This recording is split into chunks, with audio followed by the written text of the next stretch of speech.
Christopher Walker with Closely Observed Teaching. Joining me today is André Hedlund, all the way from Brazil. André, so nice to see you again.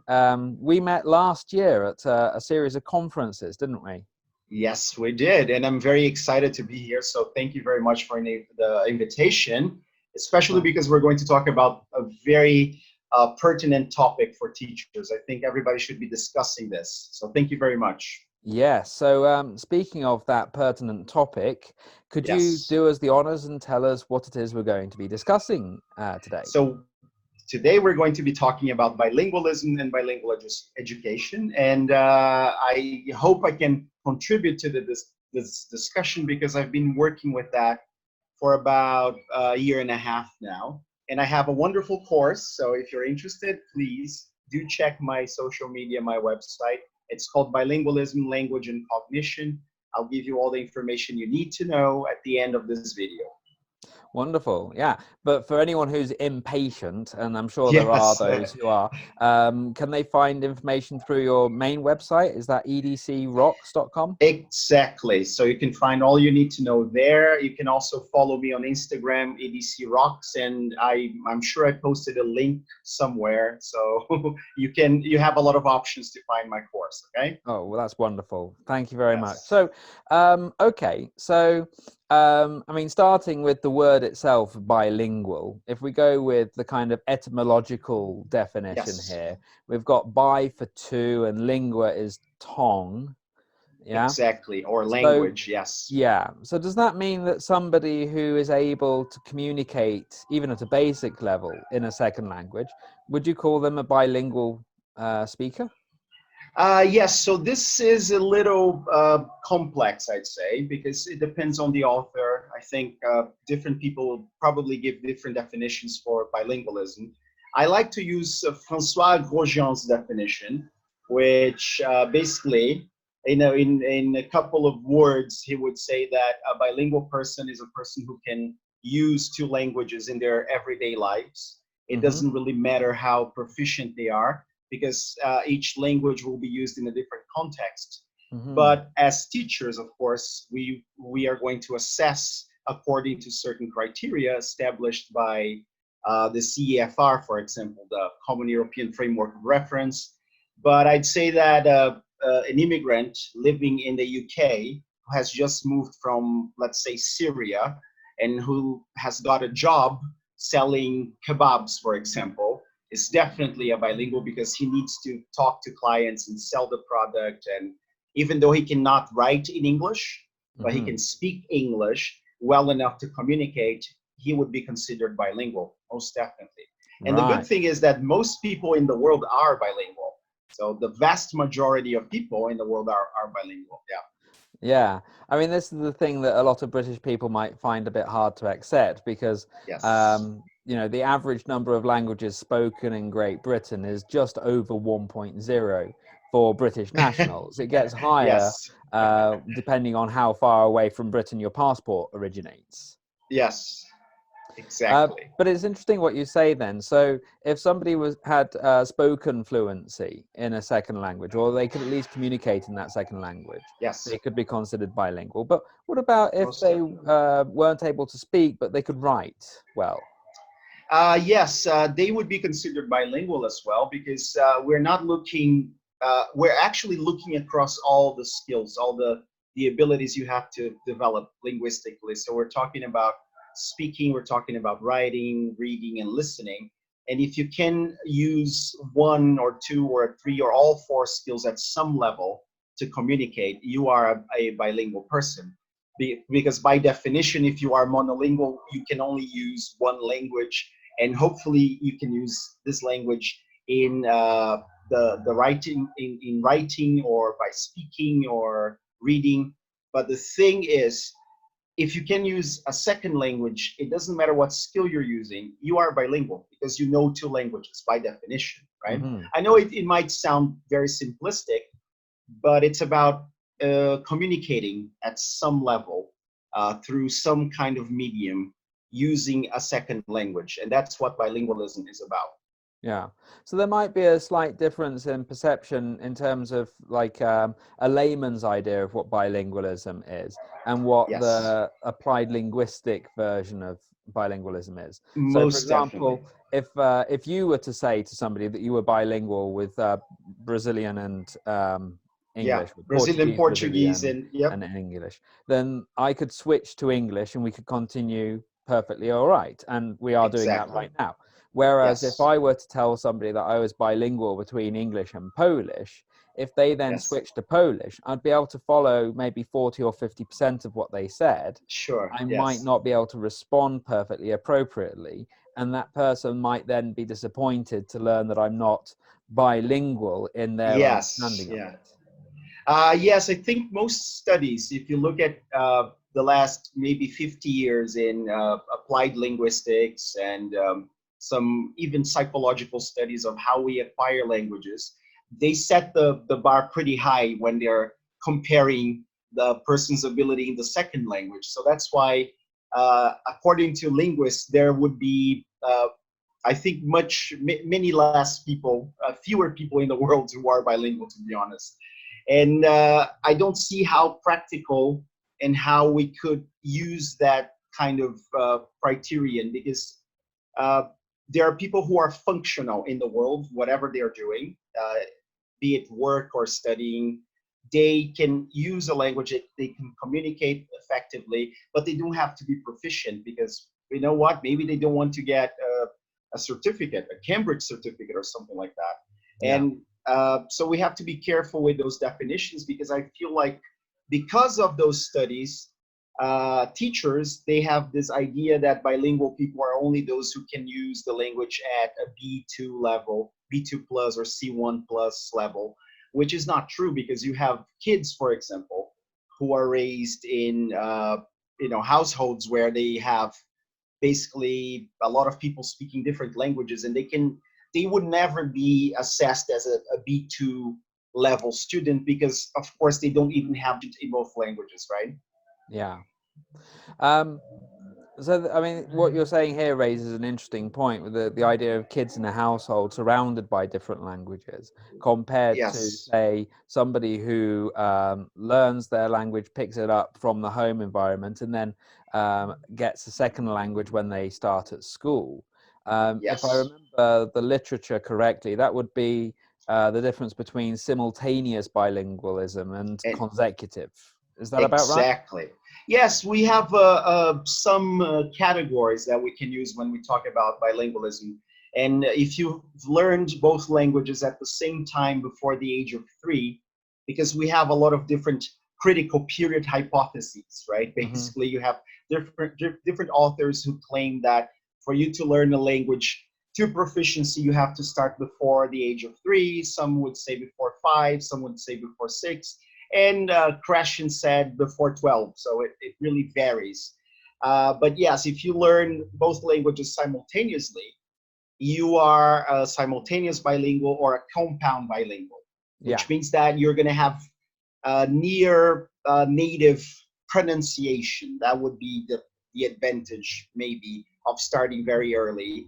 But if you start after that, maybe a teenage student who has just moved to another country, who speaks his L1, his first language, his mother tongue, at home, and then L2 at school, for example. This would be a coordinate bilingual, a person who has started after this period, so also a consecutive bilingual, because they have already learned their first language. So the first language will have some interference in how they learn the second language. Yeah. And and then you have the subordinate bilinguals that we normally use to refer to adults, so late learners, Hmm. who still filter a lot, their own language to be able to speak the second language. So it doesn't mean that you won't be proficient just because you are a subordinate bilingual. It Of means course. that the way you learn is a little different. You Yeah. use more your explicit memory. So I think you focus more on strategies and vocabulary, for example. Whereas when you're learning as a kid, it's much more natural, right? You don't really learn, you acquire the language. Oh, absolutely. And Yeah. coming back to those two terms then, the compound and coordinate systems. Yeah. This is about how ideas are mapped then, isn't it? Um, Yes. Basically, so speaking of, I like this bit very much because it's neuroscience. And then when you yeah, are exactly. learning, exactly, I'm a neuroscience addict, right? Yeah, So when we are learning things, when we are building or constructing meaning in our brains, we form neuronal pathways or yes, networks in the brain. And when you are learning two languages at the same time before you have your first language, if you are a simultaneous bilingual, you're going to have different points of reference in the brain.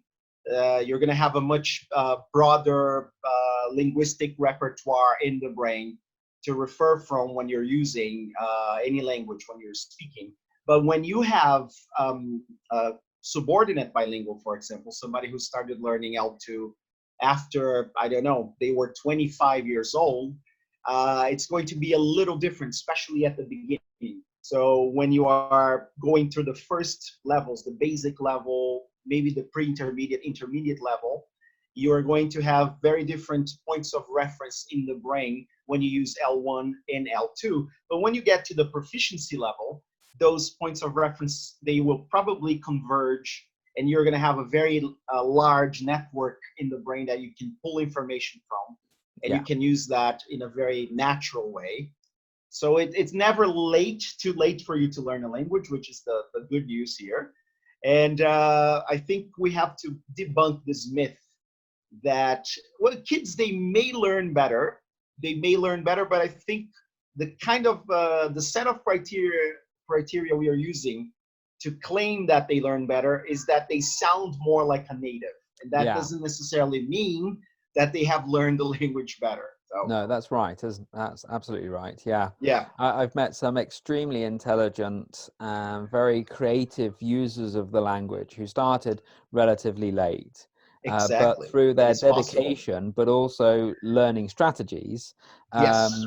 they were able to take on a huge amount of language very quickly in a way that you just don't see with young learners, No. where you can do, you see the same lessons on numbers and colors and things like that. They take a long time to kind of stick. Exactly. Yes. Yeah, Yeah, you studied the alphabet and colors and animals 3 years in a row or something yeah, like that, and then you move on to something a little more complex, right? yeah, With and adults, they can learn vocabulary that's explicit memory, concepts, yes, ideas very quickly because yeah. they have a lot of prior knowledge. I mean, they've had their whole lives of filled with experiences, and they can transfer that to language learning, and then that's actually more effective for them. Oh, absolutely. And then Yep. as a teacher, what happens is that you get parents coming to you. My child has been coming to your school for 3 years and he still doesn't really say much. And you're like, well, Yes. yeah, what do you Well, expect? yeah, yeah, That's that's the how it way it goes, goes. basically. Yeah. That's how it Yes. goes. Yeah. Okay, so we've got a pretty good handle then on the basic aspects of bilingualism, what it is, and Yes. the different forms that it can take. Um, Yes. Tell me a little bit about the cognitive benefits of being bilingual, because Oh, that's really your yes. territory, isn't it? Yeah, exactly. And I love discussing this topic because I think people don't realize how incredibly awesome, if I can use this word, it is to be bilingual. And not just bilingual. I mean, when we use bilingualism, but we're talking about people who are multilingual as well, Yeah. polyglots, for example, because basically it's brain exercise. It's like taking your brain to the gym because you have this sort of protective effect all over the brain. If you think about the inhibitory control, this is a word we use for when our prefrontal cortex, which is this area here, just Hmm. behind your forehead, basically, your prefrontal cortex has to decide what you have to do or to stop you from doing certain things. When you're using L1 or L2 or another language, you do that all the time. Every second of this conversation with you, my brain is telling me now it's time for you to use English and not Portuguese, right? This is excellent exercise for the brain because Yeah. it strengthens what we call the executive functions. Again, the prefrontal cortex. So your ability to make better decisions and faster decisions, your ability to focus and pay more attention. Your memory gets better. You actually improve your memory. And I think some of the greatest benefits that you gain from knowing and speaking and using a second language is that you can delay certain conditions, certain diseases like That's yes, Alzheimer's and yes. dementia and other neurodegenerative diseases by as much as 5 years, actually. I mean, you don't get cured. A lot of people ask me if I know 5 languages, do I get 25 years extra? It doesn't work like that, but you can definitely buy yourself at least a couple of years. I'd say 3 to 5 years before you develop the early symptoms of Alzheimer's, for example. And this is great for students who are, at school struggling with maths, for example, because bilingualism will also help you with logical thinking. And a Mm. lot of schools here in Brazil, pressed for time, they have to take something away, or they have to remove one unit or subject from the curriculum. They would normally penalize the English classes because Hmm. why English, right? But English is helpful for other subjects, and it's going to protect your brain for longer. So I'd say put more English classes rather than remove English classes from the curriculum. That's really interesting because some of the best students that I have at the school, and when I say best, I mean the most Yeah, proficient. I mean, I have some yeah, low-level students who are really dedicated, and it's not quite sure. clicked for them, but hopefully it will. But a lot of the students that I have at the very highest levels all seem to be kind of heading towards STEM subjects. A Sure. student of Yeah. mine recently got into UCL, University College Oh, London, to do a chemistry degree. okay. Another one is heading down a similar pathway at the moment. He's coming up to his Matura exam, and I always wondered if it was causative or correlative or correlated. Yeah, I think it's correlated, probably, right? Everything is probably. correlation in science, I think. It's Well, very hard to probably. find a cause for it. Yes. Yeah. But but you start to wonder, Yeah. is it like you say, the Yeah. maybe the difference maker is the fact that they kind of became bilingual and it improved executive function, and that Yes. opened doors that otherwise might have remained closed for them.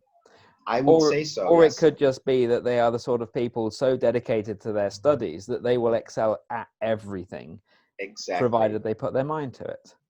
Maybe Maybe they're you just the can't. people who are more inclined to taking language classes, right? Because some people will opt out of language classes when they have the chance, and it's really hard to say. But I'd say that a lot of world leaders who have become very popular for things they have done or said, uh, they have this ability to look through somebody's eyes, to change their Hmm. perspectives, and I think that comes with bilingualism too. When you learn another language, you learn another culture, and you can Yes. see things from a different perspective. And I think that makes you more tolerant in many ways. And that's also good for you, not necessarily, we're not talking about cognitive gains necessarily, but social gains and just living as a human being on this planet. That's important too. Yeah. Exactly. Wonderful. Okay, now there are a couple of other aspects of bilingual education that I wanted to look at with you. I don't know Yes. how closely tied in with what you're going to be doing on the course this will be, but it's a very real interest to me. When I was reading about bilingual education, Yes. there seem to be two main models on which it's all based, or at least justifications, let's say. Yes. There's the one model is called regional majority. So that would Exactly. be, for example, Wales. In Wales, to keep the Welsh language alive, you have a lot of bilingual education, English and Yeah. Welsh. Yeah. And then there's the other form, which would be immigrant majority. So that would be, for example, you have a large number of immigrants coming into a country, like the Exactly. Turkish going into Germany. So you would establish bilingual educational systems that maybe are 90% Turkish and 10% German at the start, and then kind of redress the balance over the Yes. years that follow. Um, Yeah. what are your thoughts about that? Do you think that this is a true dichotomy, or are there things missing from that scheme? Oh, I think actually, before we get into that, if you look at Brazil, for example, we have, but this is very interesting. We have a situation in which you cannot really call many of the schools who claim they are bilingual schools, Hmm. because there is an issue that concerns legislation and how the government regulates bilingual schools. And then, of course, you have to meet a lot of a set of criteria that is established by the government and based on the literature. And then, of course, just like you pointed out, there is this regional majority model that basically, here in Brazil, we have the case of Native American languages that were nearly wiped out of the planet because of the conquistadores and our wonderful Portuguese. I'm not going to say bad things here, but anyway, when the colonizers arrived in Brazil, they wiped out a lot of certain cultures and tribes and everything. So in the Amazon, for example, you will find schools that are trying to preserve those languages, and they are considered bilingual schools. Right. But the notion of bilingual schools in Brazil has more to do with English language, right? So this is Yeah. something that we need to clear up, I guess, because it's very confusing for people. And so bilingual schools are not just schools that have L1 in English. They could have any language, right? Could Yeah. be L1, whatever language they have in the country, plus another language, and maybe even a native language they used to speak hundreds of years ago. And then when you talk about the second model, which is the immigrant majority, we are setting up schools like that in the north of Brazil, where Venezuelans, for example, are fleeing their country because of what's happening there. And we are setting up schools where you get a bilingual curriculum with Spanish, so that at least they can communicate, near the border of Yes. Venezuela, right? But then you have another problem, because if you have a bilingual education in those schools, so who made the curriculum? I mean, where did they get the curriculum? Hmm. How many Yeah. hours of the second language should you have throughout the week? And who are the teachers? Do they have proficiency in the language? Are they certified teachers? So it's a very complex issue that we're Oh, it facing here is. in It Brazil. is. Yeah, I mean, what really strikes me when we hear about bilingual schools that yeah, choose English as the, I suppose we'd call it the minority language in this case, is yes, that if yes, you look, there is one thing that unifies the two models that we've talked about so far, the regional majority and the immigrant majority, and yeah, that is that the language that the students will have as their second tongue will be spoken outside of the classroom somewhere. So yes, for the Welsh in Wales, you can go and find Welsh native speakers in your community. exactly. For the Yes. Turkish in Germany, you can go out to the school and your home environment might be L1 Yeah. Turkish. Um, what do you think are the long-term problems then of having English as a second language in a bilingual situation, but where the students will leave the school at the end of the school Yeah. day and not Yeah. hear English again until they return for their next English lesson? Well, that's an excellent question. I always, when I talk about the English language in general, I make a point of telling the difference between EFL, ESL, and ELF. That, Yes. English as a foreign language is English taught like I was an English as a foreign language teacher here in Brazil, Yeah. teaching English where we don't speak English. English is not one of the official languages. So at the end of the class, and I had maybe 2 times a week of 1 hour and a half, maybe. Yeah. Yeah, actually, depending on the school, I would have 1 hour and 15 minutes. That was it. And then the students would go home and then talk to their parents in L1 in Portuguese, and they would get English somehow from TV shows or music, but they were not immersed in a culture where you can use English all the time. Yeah. So that's English as a foreign language. But you just described English as a second language, which is you have much more exposure to the language because you live in the country or in a community where the second language is being used all the time. And that's I believe that students can learn much faster in those scenarios because they're going to have to speak the language somehow. And then we That's are yeah. moving to something more that I'd like to call according to what the literature says, English as a lingua franca scenario, that Yeah. we are. So nowadays, English has become much more flexible in terms of norms, because we are accepting different forms from different speakers from different countries, basically. And we're not really focusing too much on accuracy, but rather on communication and how effective it Yes. occurs, I suppose. And I feel like, so what's going to happen to students who go to a bilingual school in Brazil, for example, where they're learning English 5 hours a week, and then they have no more English in their external environment outside the school. I think it's much better than what we have today. So that's actually good, because we have maybe 2 hours of English a week, if you're lucky, at regular schools, and the teachers are not really certified. They have many pedagogical problems as well. So it's better than what we have. Yeah. But it might not be enough, especially what happens after you finish your bilingual education course.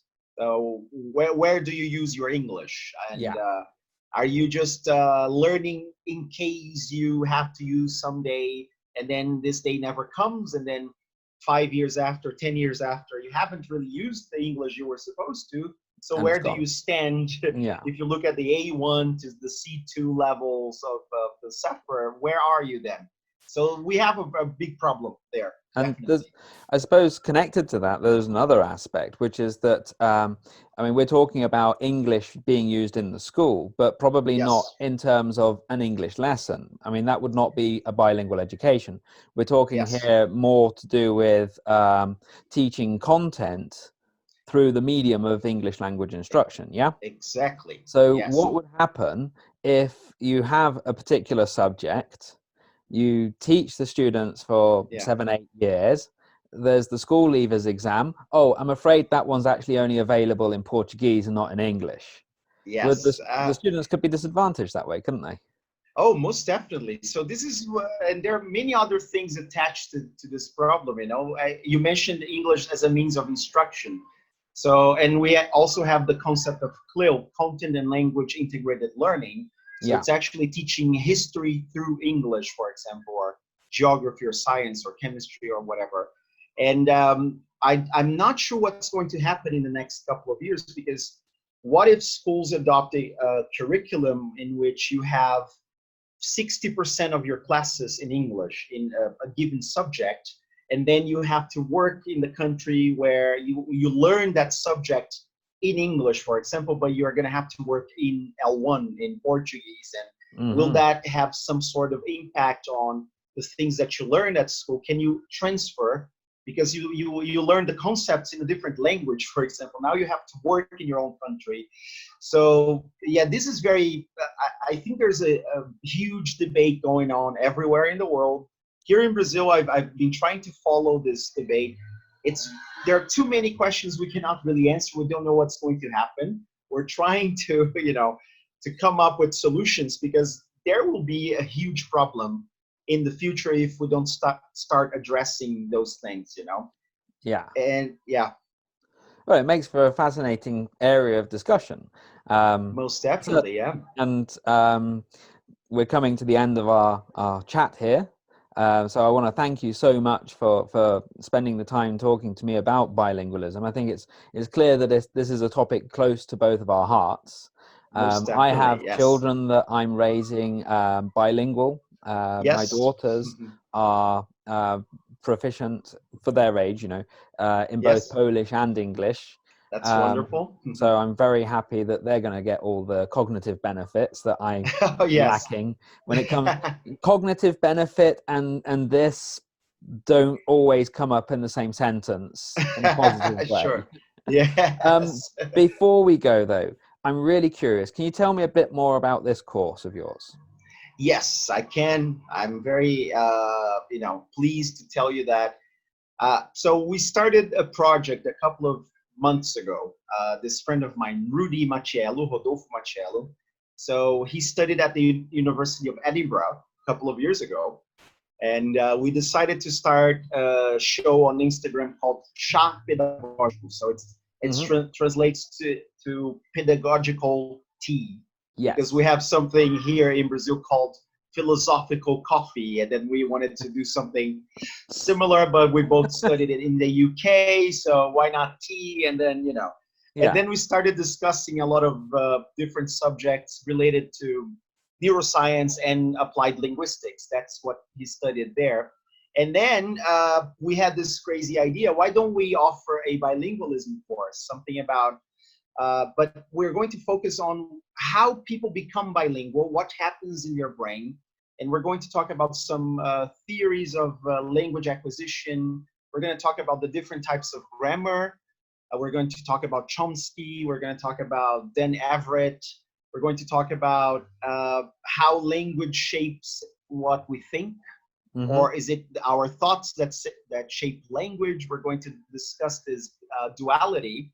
And then we invited someone, Ekaterina Matveeva, who's referenced in Europe. She travels around, she lectures all over the place, and she talks about, she has a book and a paper about something that she calls language alter ego, which is Hmm. fascinating. So basically, if you are a subordinate or a coordinate bilingual, you change your personality when you're using L2, because you don't have that emotional attachment to this language, because you've Right. already lived a lot of your experiences in your own first language, and all your references and associations in the brain were formed in that language. So you can be, let's say, more rational when you're using L2. You can be a little more dispassionate, or it's very That interesting, you know? that really makes sense in my Doesn't it? context. I've spent a Yes. whole lifetime learning all these clever English words so that I can come across as particularly erudite. Yes, But yes, when I'm speaking Polish, I don't even pay attention to noun endings the way that I should do. And if I'm corrected, exactly. I just kind of shrug and say, like if I'm saying I'm going to this place, Yes. which place it is I'm talking about. If I've used the wrong ending, forgive me, Okay. Yeah, but I'm being kind of almost just overly pragmatic here. I just want you to know where I'm exactly. going, You not that have I know the changed your grammar for personality. saying Yes. it. So Yes. yeah, that's It's very, fascinating. very, very interesting Yeah. theory. And so we're going to cover a lot of those subjects. And the main idea is that by the end of the course, the teachers will be able to, not only teachers, coordinators, directors, school managers, but be able to have this very comprehensive view of bilingualism, how it happens in the brain, what are the advantages, what are the theories that explain how language is acquired, and how to put together a bilingual curriculum for your school. So we're going to have this very practical element in the course, that we're going to give feedback to school directors after they have read all the papers and done all the lectures, and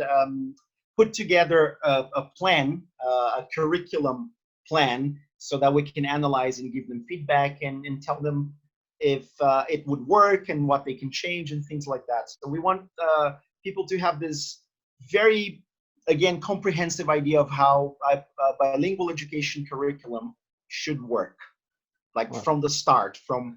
how you acquire language till the end, how you implement a bilingual education program at your school. That sounds fantastic. Yes.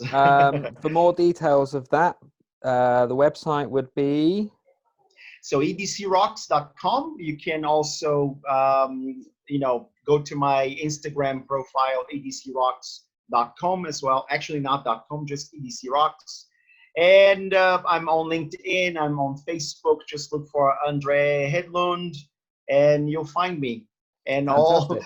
And all if you need to anyone know, wants yeah. to find you in person up here in Europe, you'll be at IA TEFL in Manchester, I believe. I will. As a matter Yeah. of fact, Fingers yes, I'm crossed the very coronavirus lucky. doesn't do anything about Oh that. yeah, But well, I was there a week ago for my graduation ceremony. that's I right. survived. I Yeah. came back with a flu. I freaked out because and there are a lot of Chinese students, and some of them were coming from Wuhan, right? So there was this paranoia, but I'm okay. I survived. It's not the coronavirus. but I will be there in April. I think this the third week of April. I will be there talking Wonderful. about the mind-brain education science. Yes. Wonderful. Excellent. Well, once again, thank you so very much for joining me today. And well, I hope we can do this again sometime. We'll have a look at maybe another aspect of learning connected with neuroscience. It's a Most definitely, it was fascinating my field. pleasure. Thank you very much, Christopher. I miss you. I want to pay you a visit as soon as I'm able, hopefully this year. And keep doing this wonderful work you're doing, okay? This is Thanks so actually very much. useful for a lot of teachers around the world. So thank you. Thank you. All right.